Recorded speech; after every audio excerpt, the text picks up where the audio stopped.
লাই শাকের পকোড়ি বানাইতে আইসি।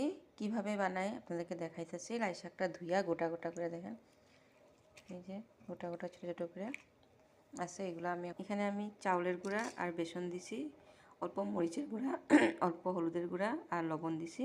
এখন এগুলো এইভাবে তেলের মধ্যে দিয়া দিছি গা।